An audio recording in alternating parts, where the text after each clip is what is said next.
This is our Cleft and Palate Awareness Week in the UK. It's where we just try and get out a little bit and just basically do what it says on the tin and raise a bit of awareness. It's about getting people together and getting people that perhaps don't want to do a bungee jump or, you know, a skydive or a sponsored silence because of, you know, not everyone's good at being quiet.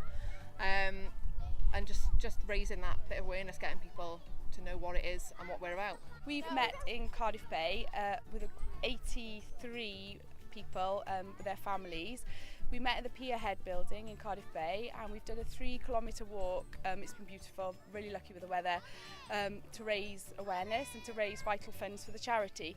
Along the way we've had various donations. People have been asking us about Cleft Lip and Palate, so we've been giving them literature and information on it. We're currently on our way back and we've stopped off at the play area so the children can meet other families who've also got a Cleft Lip and Palate, so we can all support each other.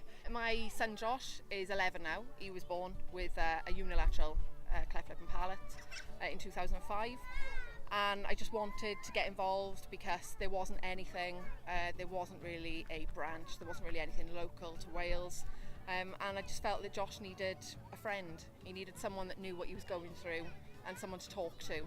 And I found that through the South Wales branch, and his best friend and my new best friend, Joe, and we do everything together, and it's lovely for both of our families. In 2009, my son Oliver, who's now 7, was born with a bilateral cleft lip and palate. And when he was born, it was an undiagnosed cleft lip and palate, so obviously it was a huge shock to us all.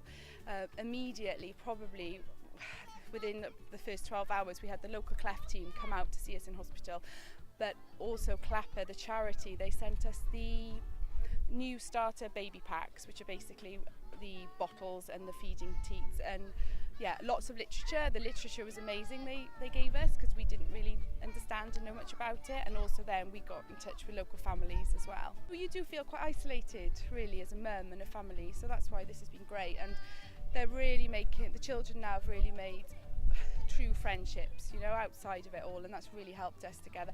And also links with Beavers and school, everyone's coming together and everyone knows more about the condition. People need education, people need to understand what it is and the stigma and stuff behind it, and how much it affects our children's lives. You know, I think through education in my son's school when he was younger, you know, bake sales and non-uniform days and going into school and doing assemblies and stuff like that, it meant that Josh got asked less questions. It meant that people were more accepting of it and more understanding, and that's the most important thing, because the thing we worry about most when something is visible on a child's face is questions from people and ignorance. You know, if people understand it, then it becomes accepted and it becomes normal, and that's all we want. You know, 1,200 babies are born every year in the UK with a cleft lip and or palate. You know, in the South Wales area we had 56 babies born last year. You know, that's a lot of children when you think of, you know, how many children are born. It's a lot, and if we can just educate people a little bit and it helps 1 or 2 of them children, that's what we want as a branch.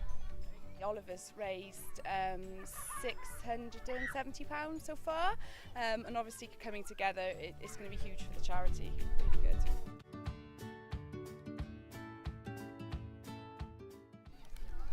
I thought like this thing that other people haven't got, like it's a gap by there.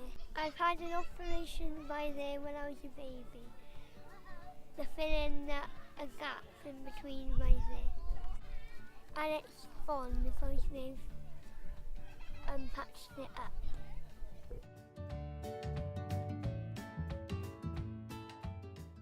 Well, they say what's that strange thing on my there? That's what they asked me, not what is a cleft lip and palate.